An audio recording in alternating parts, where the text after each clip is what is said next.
Hello and welcome to this episode of Forkful of Noodles. I am Krish Mohan. Now I don't want to start this episode in a downer, but we're all going to die. That guy's gonna die, this person over there is gonna die, the camera lady's gonna die, and you watching, you are definitely gonna die. But it's okay. For those of you that don't have the gift of reincarnation, you do have the gift of modern science. Of course, you all remember modern science that brought you great inventions such as the atomic bomb, the toaster, the doohickey that did that thing. Researchers from the Rakin MIT Center for Neural Circuit Genetics have come up with a way for you to alter your memories. That means that if they shock you in the left foot, they can actually make you believe that you were actually shocked in your right arm. This is completely going to change the way people play Twister. The science has finally invented the Jedi mind trick. I mean, sure, it looks cool as hell when Obi-Wan Kenobi waves his hand over a stormtrooper and makes him instantly forget whatever he was saying, but that has some really long-term effects. Trooper number 7493H reporting. Or is it 784?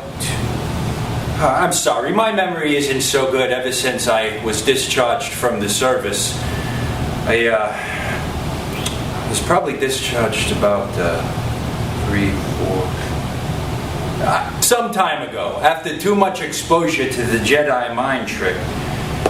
But I tell you, even without those roped jerks around, I couldn't remember essential things like wearing my helmet into battle or who Han Solo is.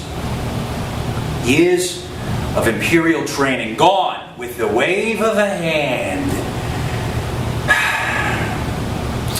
You know, I don't have it as bad though. Buddy of mine thinks he's a clone.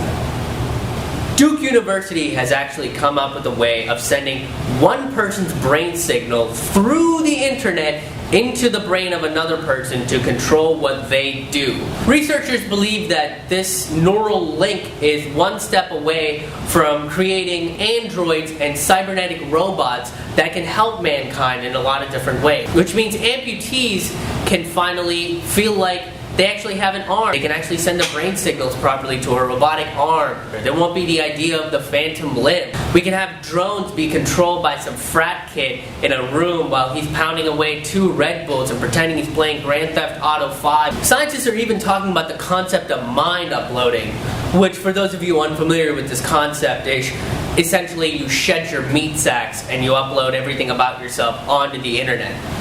It would be just like the Matrix, except you wouldn't be waking up in like this goopy mess where your body is being harvested for energy. Also, you probably won't have to hang out with Keanu Reeves all the time. This is, of course, leading to one thing: the idea of the singularity. The singularity is, of course, the idea that we'll approach an AI so smart that we won't be able to distinguish humanity from artificial intelligence. Computers will be just like us, and they'll start to do some of the things that they do, but more efficiently than humans. You know, so they won't be making McDonald's carvings on the walls. They won't try to care about the difference between white people and black people. And they definitely won't care about who snorted coke off of whose ass on MTV that night. Instead, they will feel and they will think and they will outdo us in all these things. I mean, imagine a future where there's going to be an army of cybernetic robots out there that look just like you and I that are chanting to try to get your jobs with a bunch of ones and zeros. Arguments about race will be taken to the next level. It'll be the meat sacks versus the androids. And I guess the term racist would be thrown out. I guess if you were going to be racist towards androids, you would be a techist, right? It's like the movie I, Robot, right? Except, well, imagine the character Will Smith plays is a robot, and his lady friend is a robot, and then the robot is a person, which is really messed up. Now that's really techish, because how are you going to have a human try to play like a super advanced, super cool robot, right? I mean, that's kind of like the blackface of the robot community, really. See, this is the kind of arguments we're going to have once we get to the singularity, people. In order to stop the robot uprising, we have to stop depending on technology so much. So tweet to your friends to put down their phones. Update your statuses on Facebook telling people to get off the computer. Get your GPS, plug in the address of the closest Amish community that you can find, and go barn raising.